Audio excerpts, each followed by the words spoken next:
Good. This lady deserves to be facing charges after her 6-year-old son shot his teacher. Uh, the fact that he was able to get her gun shows that she didn't have it secured and that she doesn't care about the safety of her kids, herself, or anybody else. We have some breaking news out of Virginia where we're just learning that the mother of that 6-year-old who shot his teacher, remember that? Well, the mom is now charged with federal gun crimes. Deja Taylor is her name. She was charged with 2 counts, including several counts we'll get into in a second. She was previously indicted on charges of felony child neglect and a misdemeanor count of recklessly leaving a loaded firearm to endanger a child. Now, remember, that was a different set of charges. That was when she was indicted by a Newport News grand jury. The teacher, remember, Abigail Werner, had been shot back in January at Rishneck Elementary School by a student in her first grade classroom. Now, the 6-year-old is not facing charges. Let me bring in Danny. I think the principal was forced to resign because he was warned several times that the 6-year-old had a gun and did nothing about it. Policy today. I want to make sure I got this right? She's been charged with being an unlawful user of a controlled substance in possession of a firearm and making a false statement during purchase of a firearm. These are federal gun charges. She's already been indicted. We know that her attorney has said she's apologized to the teacher, but there's not a lot of clarity into how her son actually got this gun in the first place. And that's not really what the federal indictment is even about. Right. Nothing in this federal indictment, and as I understand it, to charge only those 2 counts, has anything to do with negligently entrusting a firearm to a child.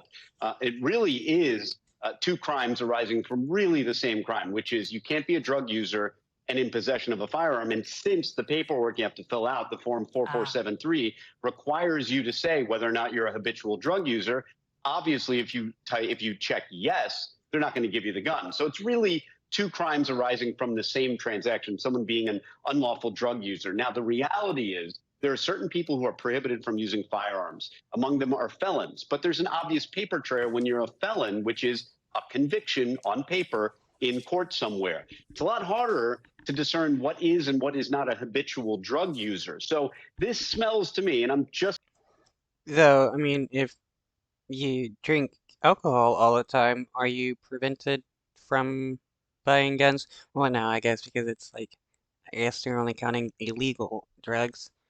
But is she also gonna get charged for the teacher being shot?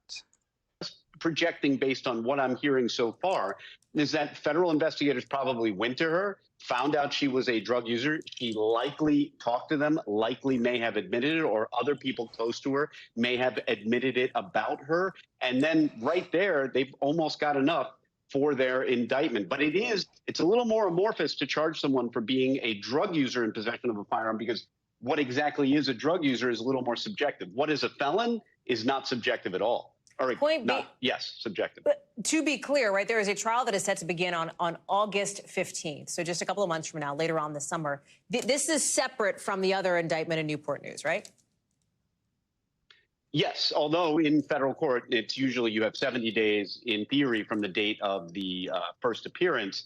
So federal court moves very quickly as well. But this federal case, it's going to be a plea. The state court case, hard to say, but this federal case will be a plea.